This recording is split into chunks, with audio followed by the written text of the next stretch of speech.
Au cœur du XIVe siècle, l'Europe brûle. Guerre, trahison, peste et royaume vacillant.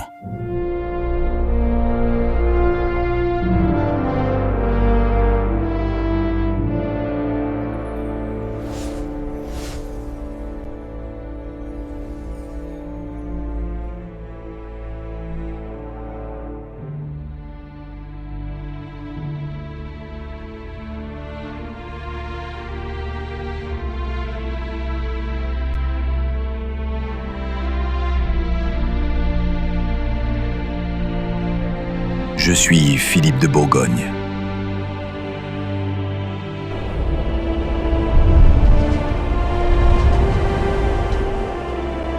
Philippe le Hardi, le prince qui fit naître la Bourgogne.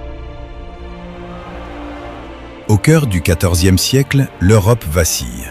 Les royaumes s'entre-déchirent dans la longue et terrible guerre de 100 ans. Les armées ravagent les campagnes. Les villes se barricadent derrière leurs remparts. Et dans l'ombre de ces guerres interminables, un autre fléau rôde déjà, la peste noire, invisible et implacable. C'est dans ce monde incertain qu'un enfant voit le jour. Le 17 janvier 1342, dans la ville royale de Pontoise, naît Philippe de France, quatrième fils du roi Jean II de France, que l'on nomme déjà Jean le Bon, et de la reine Bonne de Luxembourg. Personne ne peut alors imaginer que cet enfant deviendra l'un des princes les plus puissants de son siècle. Car Philippe n'est pas destiné au trône. Dans l'ordre des naissances, il n'est qu'un cadet. Mais parfois, l'histoire choisit ses héros parmi ceux que personne n'attend. À la cour de France, Philippe grandit dans l'ombre des grands. Il observe les chevaliers qui s'entraînent dans les cours des châteaux. Il écoute les conseillers du roi discuter des alliances et des guerres. Il apprend les langues, la stratégie, l'art de gouverner. Mais surtout, on lui enseigne ce qui fait un véritable prince, le courage et la loyauté. Très jeune, Philippe accompagne son père lors des campagnes militaires. Dans les bivouacs dressés au bord des forêts, il voit la vie rude des soldats. Les feux de camp éclairent les visages des chevaliers. Les chevaux soufflent dans la nuit froide. Et les bardes racontent les exploits des héros d'autrefois. C'est là que le jeune prince rêve déjà de gloire. L'année 1356 change à jamais le destin du jeune Philippe. Les armées françaises affrontent celles du roi d'Angleterre près de Poitiers. Les chevaliers de France sont persuadés de leur supériorité. Mais la bataille tourne au cauchemar. Les archers anglais criblent les rangs français. Les charges de cavalerie se brisent contre une pluie de flèches. Le champ de bataille devient un enfer de poussière, de sang et d'acier. Au milieu du chaos se tient le roi Jean le Bon, entouré de ses derniers fidèles. À ses côtés se trouve un adolescent de 14 ans, Philippe. Les chevaliers tombent les uns après les autres. Les Anglais se rapprochent. Plusieurs conseillers supplient le roi de fuir. Mais Philippe refuse de quitter son père. Selon les chroniques, il crie au milieu de la mêlée « Père, gardez-vous à droite! Père, gardez-vous à gauche !» L'adolescent combat avec une détermination farouche. Une scène restée dans les récits raconte qu'un chevalier anglais, impressionné par la bravoure du jeune prince, hésita un instant avant de lever son épée. Mais la bataille est perdue, le roi est capturé, et le jeune Philippe est fait prisonnier avec lui. Mais son regard parle pour lui. Dans ses yeux brûle déjà une promesse silencieuse. Il sait que l'heure viendra, l'heure de relever l'honneur perdu, l'heure de reprendre ce que l'ennemi croit avoir brisé. Et ce jour-là, Philippe ne sera plus un prince captif, mais un homme prêt à écrire sa vengeance dans l'histoire.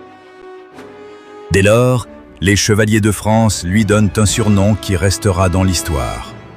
Philippe le Hardi. Les prisonniers royaux sont conduits en Angleterre, jusqu'à Londres. Pendant plusieurs années, Philippe partage la captivité de son père. Ce n'est pas une geôle sordide. Les rois ne sont pas enfermés comme des criminels. Ils ont même leur garde personnelle. Mais ils restent prisonniers, surveillés, dépendants du bon vouloir de leurs ennemis. Dans les grandes salles du palais anglais, Philippe découvre un autre monde. Il observe les diplomates. We must secure the northern pass. Il écoute les conversations politiques. Il comprend que la guerre ne se gagne pas seulement par l'épée, mais aussi par la ruse et les alliances. Une chronique tardive raconte qu'un soir, lors d'un banquet à la cour anglaise, un noble se moqua de la défaite française. Philippe, encore adolescent, répondit calmement. « Les royaumes tombent parfois dans la poussière. Mais les royaumes se relèvent toujours. Mais les royaumes se relèvent toujours. » Voilà sa réponse. Ce jeune prince captive l'attention. On comprend déjà qu'il possède quelque chose de rare, une volonté indomptable. Les années passent et Philippe gagne en maturité. Sa longue chevelure encadre désormais le visage d'un jeune prince que le destin semble déjà appeler vers de plus hautes grandeurs. Peut-être même vers un destin royal. Ce jeune prince captive l'attention. On comprend déjà qu'il possède quelque chose de rare, une volonté indomptable. Pendant ce temps, la Bourgogne traverse une période terrible. La guerre a laissé le pays exsangue. Des bandes de mercenaires, appelées les grandes compagnies, parcourent les campagnes. Ils pillent les villages, brûlent les récoltes et terrorisent les populations. Puis survient la peste, un fléau qui frappe les villes et les campagnes sans distinction. Des villages entiers disparaissent. Les cloches des églises sonnent presque chaque jour pour les morts.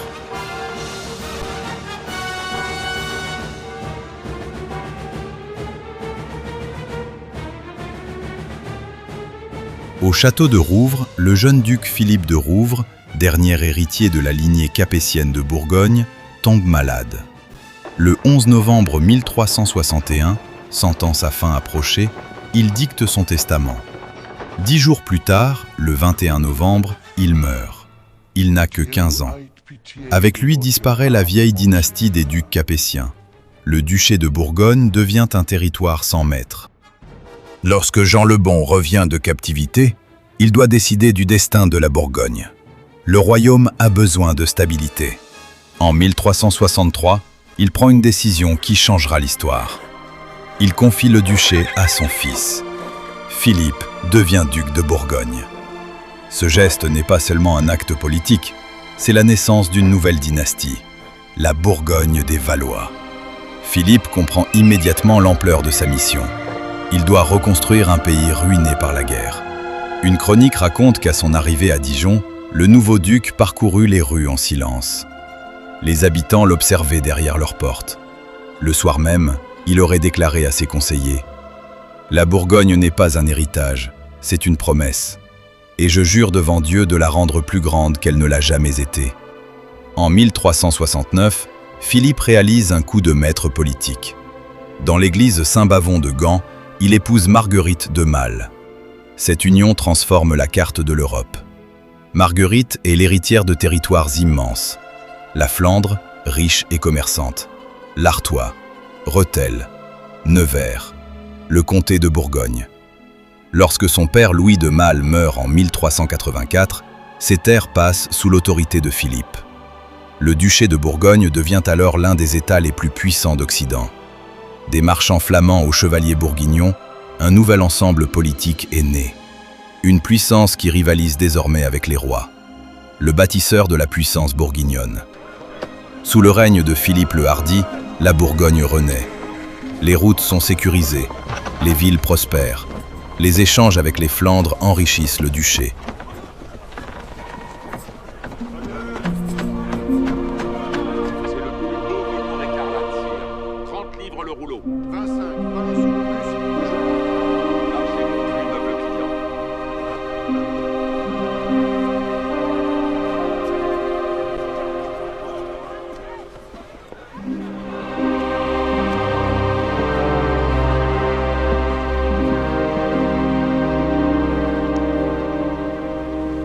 La cour de Dijon devient l'une des plus brillantes d'Europe. Des artistes, des architectes et des diplomates affluent vers la Bourgogne. Mais Philippe reste un homme marqué par la guerre. On raconte que certaines nuits, il se réveillait encore en sursaut, croyant entendre le tumulte de la bataille de Poitiers, comme si le souvenir de cette journée l'accompagnait toujours.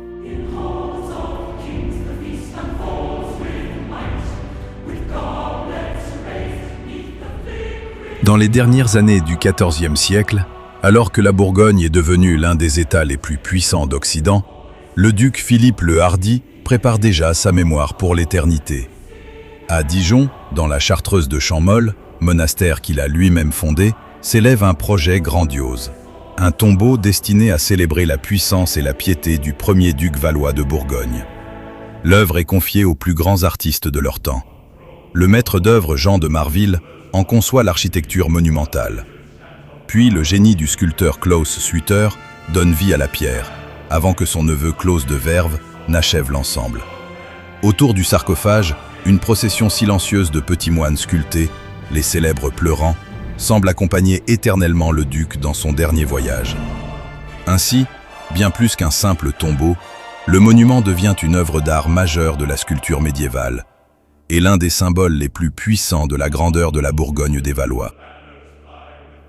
Lorsque Philippe le Hardi meurt le 27 avril 1404, à Halle, dans le Hainaut, il laisse derrière lui bien plus qu'un duché. Il laisse une puissance, une dynastie, un rêve. Ses descendants, Jean sans peur, Philippe le Bon, puis Charles le Téméraire, porteront ce rêve encore plus loin. Ils feront de la Bourgogne l'un des États les plus riches et les plus redoutés d'Europe. Mais tout a commencé avec un adolescent sur un champ de bataille, un prince qui refusa de fuir, un fils qui défendit son roi, un homme que l'histoire retiendra pour toujours sous un nom devenu légende, Philippe le Hardi.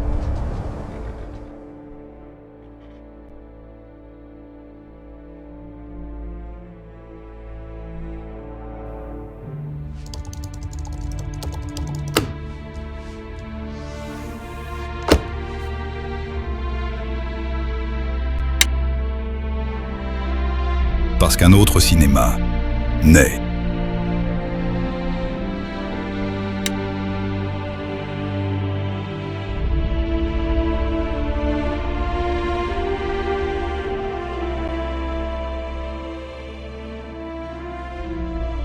Philippe le Hardi, le prince de Bourgogne. Là où naquit la légende des ducs de Bourgogne.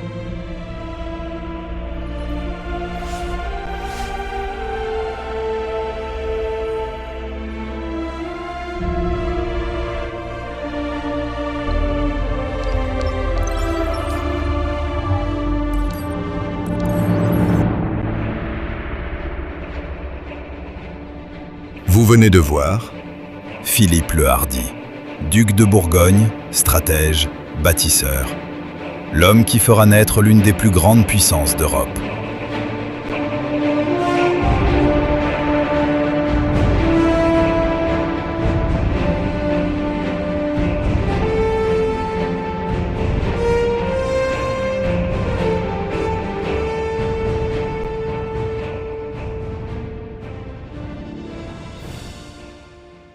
The Time Machine.